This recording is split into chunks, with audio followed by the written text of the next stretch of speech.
how to manage AirDrop receiving settings on MacBook. Hey everyone, welcome back to the channel. If you are new here, don't forget to hit the subscribe button and turn on the notification bell to not miss any updates. Let's dive right in.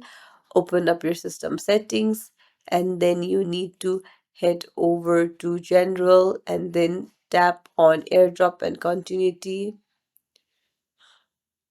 and there you can see AirDrop. So you can set it to contacts only and you can only receive photos and videos from your contacts. And then you can also manage your known AirDrop contacts. So like this, you can manage the receiving settings on your AirDrop. If you found this tutorial helpful, don't forget to like the video and subscribe to our channel. Thank you for watching.